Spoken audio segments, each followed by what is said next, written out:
শুধুমাত্র শখের বশে গাজায় নিরীহ শিশুদের হত্যা করছে বর্তমান বেনিয়ামিন নেতানিয়াহু ও তার রাজনৈতিক দল, এবং এটার পক্ষে ইসরায়েলের সাধারণ ইহুদি নাগরিকদের কোনো সম্মতি নেই এবং অন্যান্য রাজনৈতিক দলও এটাকে সাপোর্ট করে না। এমন একটা বিস্ফোরক মন্তব্য করেছে ইসরায়েলের বিরোধী দলীয় নেতা। ইসরায়েলি সেনারা অবরুদ্ধ গাজা উপত্যকায় শখের বশে ফিলিস্তিনি শিশুদের হত্যা করছে এবং ইসরায়েল দেশটি দ্রুত একটি অযোগ্য ও একঘরে রাষ্ট্রে পরিণত হচ্ছে বলে মন্তব্য করেছেন দেশটির বিরোধী দলের শীর্ষ নেতা ইয়ার গোলান। ইসরায়েলের পাবলিক ব্রডকাস্টার কেএনএনকে দেওয়া এক সাক্ষাৎকারে বামপন্থী বিরোধী দল ডেমোক্র্যাটস পার্টির প্রধান ইয়ার গোলান বলেন, যদি আমরা সুস্থ রাষ্ট্র হিসেবে আচরণে ফিরতে না পারি তবে ইসরায়েল দক্ষিণ আফ্রিকার মতো একটি বিচ্ছিন্ন রাষ্ট্রে পরিণত হবে। তিনি বলেন, একটি সুস্থ রাষ্ট্র কখনো সাধারণ নাগরিকদের বিরুদ্ধে যুদ্ধ করে না, শখের বশে শিশুদের হত্যা করে না এবং জনগণকে জোরপূর্বক বিতাড়নের লক্ষ্য গ্রহণ করে না। ইসরায়েলি সরকার কঠোর সমালোচনা করে গোলান বলেন, এই সরকার প্রতিহিংসাপরায়ণ ও নীতিহীন লোকদের দ্বারা পূর্ণ, যাদের সংকট মোকাবেলার কোনো যোগ্যতা নেই। তাদের নেতৃত্বে আমাদের জাতীয় নিরাপত্তা হুমকির মুখে পড়েছে।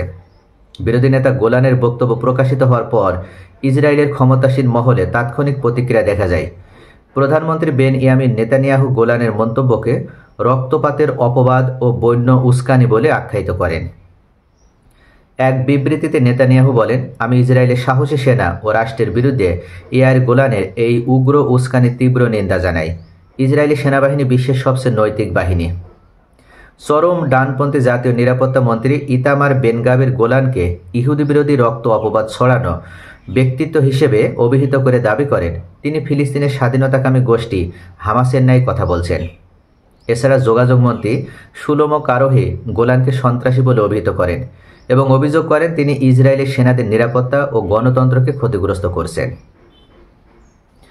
ইসরায়েলের বর্তমান প্রধানমন্ত্রী বেনিয়ামিন নেতানিয়াহু ও তার রাজনৈতিক দল যখন একের পর এক হামাসের বিরুদ্ধে শক্ত প্রতিরোধ গড়ে তোলা নিয়ে বা হামাসকে পুরোপুরি নিশ্চিহ্ন করার মেন্টালিটি নিয়ে তারা যেভাবে নিরীহ শিশু এবং নারীদেরকে হত্যা করছে তার প্রতিবাদ করতে গেলে তাদেরকে রাষ্ট্রদ্রোহী বলে আখ্যায়িত করা হচ্ছে এবং তাদেরকে ইহুদিদের রক্তের সাথে বেঈমান মুনাফিক হিসেবে অভিহিত করা হচ্ছে।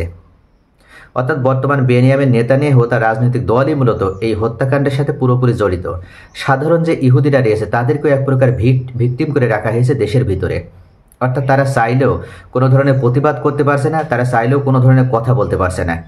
তারা এই গাজার বিরুদ্ধে গাজার পাশে দাঁড়িয়ে কোনো ধরনের মানবিক পদক্ষেপ গ্রহণ করতে পারছে না। বেনিয়ামিন নেতানিয়াহু তার রাজনৈতিক দল কতটা উগ্র এবং তারা যে কতটা মুসলিম বিরোধী সেটা আরও একবার তারা প্রমাণ করল। এভাবে যদি চলতে থাকে তাহলে গোলান বলেছে যে শুধুমাত্র বেনিয়ামিন নেতানিয়াহু তার রাজনৈতিক দলের কারণে ইসরায়েল রাষ্ট্র বিশ্ব থেকে বিচ্ছিন্ন হয়ে যাচ্ছে, তারা একঘরে রাষ্ট্রে পরিণত হচ্ছে, যেটা কিছুদিন পরে তারা বুঝতে পারবে যে তারা দক্ষিণ আফ্রিকার মতো একঘরে রাষ্ট্রে পরিণত হয়েছে এবং বিশ্বের কোনো রাষ্ট্র আর ইসরায়েলের সাথে বাণিজ্য করবে না, কোনো ধরনের লেনদেন করবে না এবং সব রকমের সম্পর্ক ছিন্ন করবে। তাই এক্ষেত্রে ইসরায়েল যদি তারা যদি সুস্থ অবস্থায় ফিরে না আসে, তারা যদি নিরীহ জনগণের উপর অত্যাচার এবং নির্যাতন করা যদি বন্ধ না করে, তাহলে ইসরায়েল রাষ্ট্রের অস্তিত্বই হয়তো পৃথিবী থেকে একদিন মুছে যাবে। এমনই মন্তব্য করেছেন গোলান, বিরোধী দলের নেতা গোলান। তো প্রিয় ভিউয়ার্স, আপনাদের কি মনে হয়? অবশ্যই আপনাদের মূল্যবান মতামত কমেন্টে জানাবেন। Thanks for watching.